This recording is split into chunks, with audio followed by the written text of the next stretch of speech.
In a village surrounded by forest older than memory, there was one rule no child was ever allowed to break.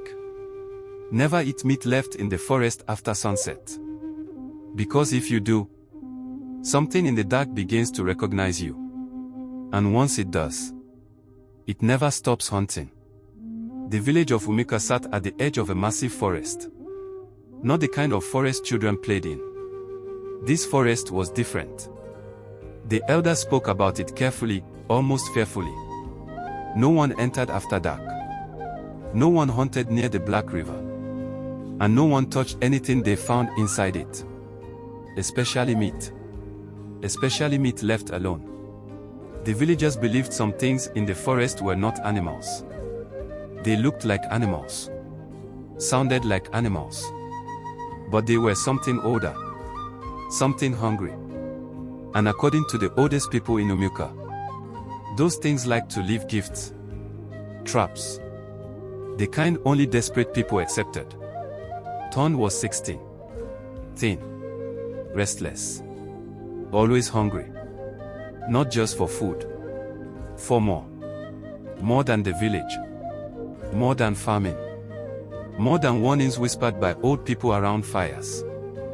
He hated how afraid everyone was. Especially his grandmother. Every evening she repeated the same warning. Never trust the forest after sunset. Tunde would roll his eyes. It's just stories. But his grandmother never smiled when he said that. One night she grabbed his wrist tightly. Hard enough to hurt. And whispered.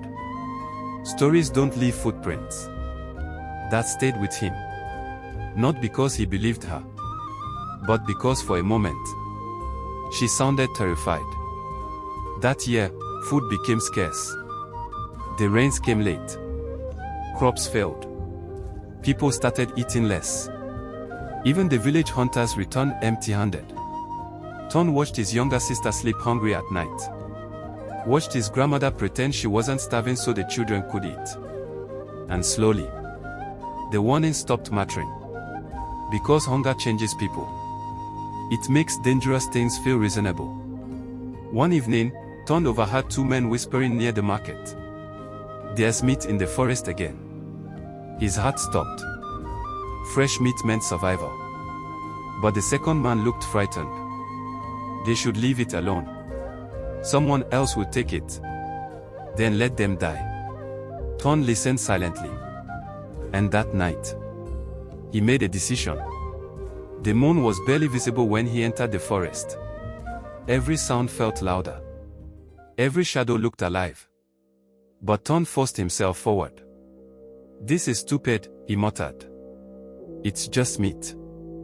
The deeper he went, the colder the air became. Then he smelled it. Cooked meat. Fresh. Impossible. His stomach twisted painfully. And there it was. A wooden tray sitting beside a tree. Covered in roasted meat. Still warm. Tunde froze. No hunter. No fire. No footprints. Nothing. Only the tray. Waiting. The forest had become completely silent. No insects. No wind. No birds. Tunde looked around nervously. Something felt wrong. Very wrong. Then he noticed something else. The meat looked too perfect. Too fresh. As if it had just been prepared. His grandmother's words echoed in his head. Some gifts are invitations. He should have left. He knew he should have left. But then his stomach growled again. Painfully. And hunger spoke louder than fear. Tunde reached for the meat slowly. His hands trembled. The moment his fingers touched it, the forest wind suddenly stopped. Completely. Like the entire world was holding its breath. He looked around. Nothing. No movement. No sound. Then, very softly, he heard footsteps behind him. Tunde turned quickly. Nothing there. Only darkness between the trees. His heart pounded. You're imagining things, he whispered. But deep down, He knew he wasn't alone. Then he heard it again.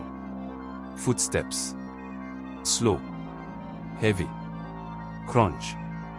Crunch. Crunch. Circling him. But every time he turned, nothing. The meat in his hand suddenly felt hot. Too hot. Almost burning. Ton should have run. Instead, he took a bite. And instantly, the footsteps stopped. The meat tasted strange. Sweet at first. Then metallic. Like blood. His stomach twisted violently.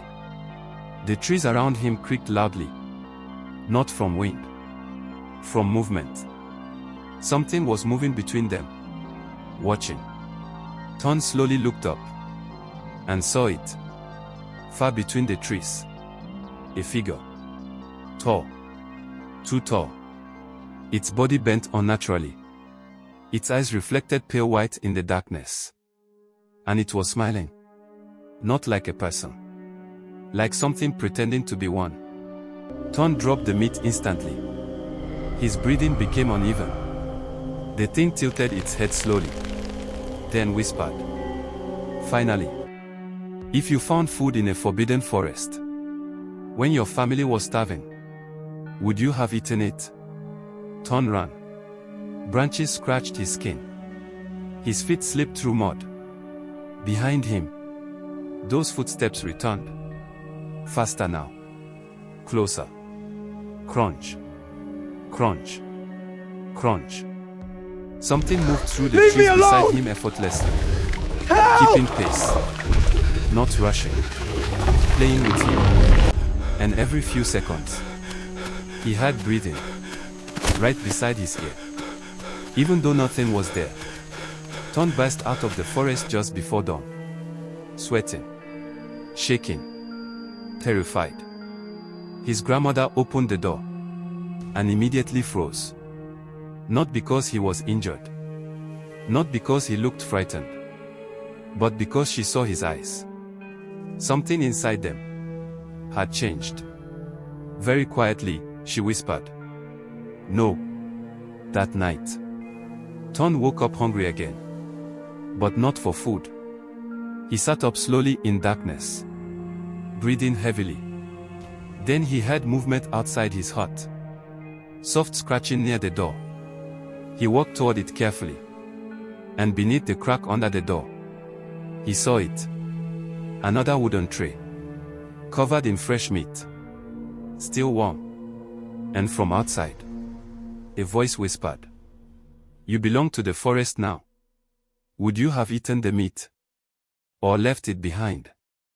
And more importantly, but what do you think is happening to Tunde? Comment below.